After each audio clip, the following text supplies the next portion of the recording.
Hai, Assalamualaikum. Ini saya nak terangkan berkaitan dengan pelajaran pertama, iaitu sedia. Perbuatan yang harus dilakukan ialah tumit hendaklah rapat sebaris, buka hujung kaki 30 darjah, lutut hendaklah tegang, tangan lurus ke bawah, kedua-dua siku rapat tusuk badan, pergelangan lurus dan rapat ke penjahit seluar. Hukuman yang akan diberi untuk melakukan perbuatan ini ialah squat sedia. Kemudian squat akan mengangkat kaki kiri sebanyak 90 darjah dan menghentakkan kaki kiri di sebelah kaki kanan. Antara kesalahan yang sering dilakukan oleh squat ialah tidak sedia, seperti menggerakkan mata. Seterusnya, pelajaran yang kedua iaitu senang diri. Apabila squat menerima hukuman iaitu senang diri, squat akan mengangkat kaki kiri sebanyak 90 darjah, kemudian menghentakkan kaki kiri di sebelah kaki kanan. Apabila kaki telah dihentakkan, kemudian tangan hendaklah bersilang iaitu tangan kanan berada di atas tangan kiri. Antara kesalahan yang dilakukan semasa pelajaran kedua ialah menggerakkan kaki kanan. Kemudian, sedia dari senang diri. Squat akan menerima hukuman squat sedia. Kemudian, squat akan mengangkat kaki kiri ke hadapan, lutut dibengkokkan dan peha paras. Hentakkan kaki kiri di sebelah kaki kanan dan berdiri seperti kedudukan sedia. Kemudian bawa kedua-dua tangan ke sisi dengan pantas seperti kedudukan sedia. Antara kesalahan yang sering dilakukan ialah kedua-dua tangan terbuka. Pelajaran ketiga. Pelajaran ketiga ialah rehatkan diri. Apabila squat menerima hukuman iaitu rehatkan diri.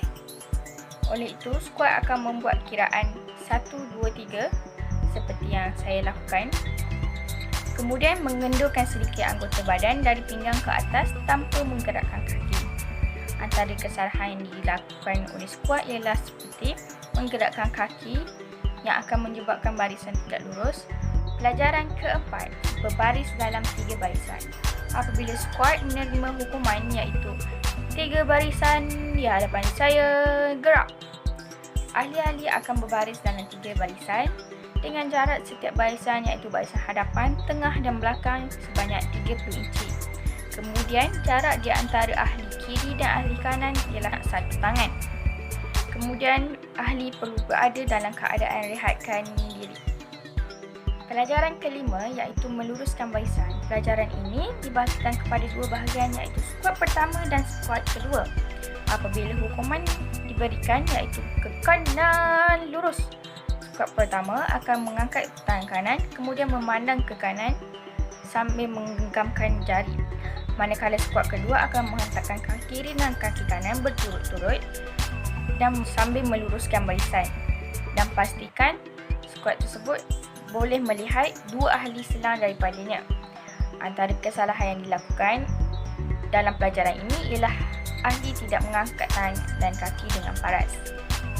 Kemudian, pandang hadapan. Hukuman akan diberikan iaitu pandang depan. Kemudian squat akan pusingkan kepala dan muka ke hadapan dengan pantas sambil menjatuhkan tangan kanan dengan kembali kepada kedudukan sedia. Seterusnya, pelajaran yang keenam, nombor dan nyatakan.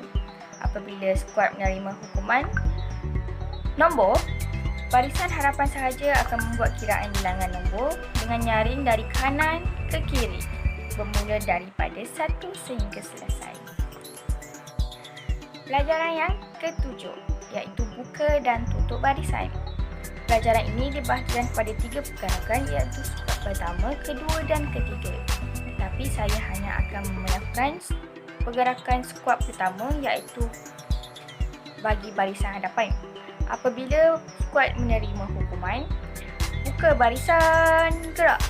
Kemudian, barisan hadapan akan melangkahkan kaki kiri ke hadapan sebanyak 15 inci dan barisan belakang akan melangkahkan kaki kiri 15 inci ke belakang dan lain-lain anggota iaitu di barisan tengah akan diam seperti sedia. Antara kesalahan yang dilakukan dalam pelajaran ini ialah tangan tidak tetap di kedudukan sedia atau melangkah terlampau jauh.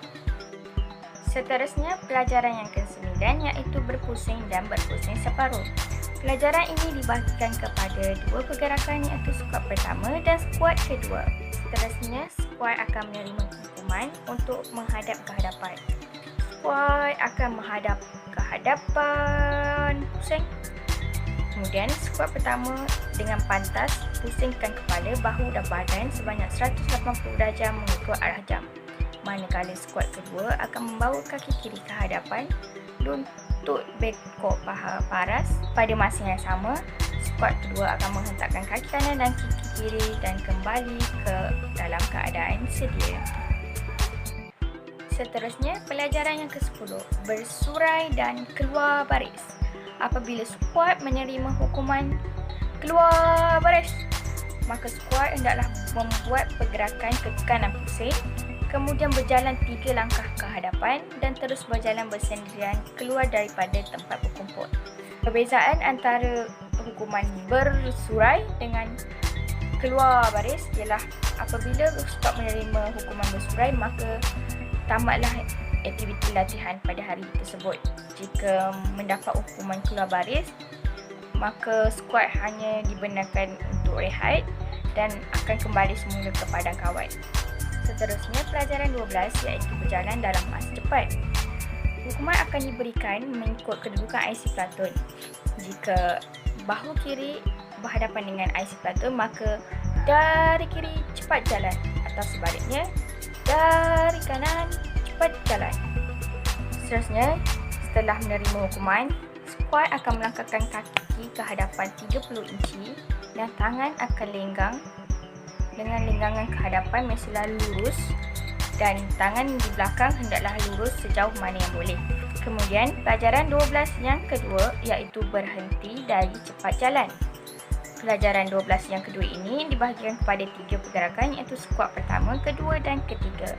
Squat 1, apabila menerima hukuman, squat hendaklah melangkahkan kaki kanan 30 inci dan kedua-dua tangan masih dalam keadaan berlenggang. Kemudian, squat kedua akan membawa kaki kiri ke hadapan sejauh 15 inci dengan keadaan kaki tergantung, lutut tegang dan berdiri di atas kaki kanan. Dalam masa yang sama, meninggalkan tangan kanan ke hadapan dan tangan kiri ke belakang. Yang terakhir iaitu squat ketiga akan menghentakkan kaki kiri dan kanan berturut-turut dan pada masa yang sama, squat akan membawa tangan ke hadapan iaitu tangan ke sisi seperti keadaan sedia. Hukumannya ialah squat henti. Antara kesalahan yang dilakukan dalam pelajaran ini ialah squat tidak mengangkat tangan dengan kaki dengan paras. Seterusnya, pelajaran ke-35, memberi hormat semasa berhenti. Hormat ke hadapan, hormat. Pelajaran ini juga terbahagi kepada beberapa pergerakan, iaitu squat pertama, kedua, ketiga dan keempat. Squat pertama, apabila menerima hukuman, bawa tangan kanan ke hadapan, bengkokkan siku dan rapatkannya ke badan dengan sama paras. Squat kedua pula akan membawa tangan kanan menghala ke bawah, kemudian jari telunjuk akan mengenai kening di sebelah mata kanan. Manakala squat ketiga akan membawa siku kanan rapat ke badan, lengan condong ke hadapan sedikit dan genggam tangan di mana kedudukannya sama rata dengan bahu kanan. Manakala squat terakhir akan membawa tangan kanan ke bawah dan kembali kepada keadaan sedia.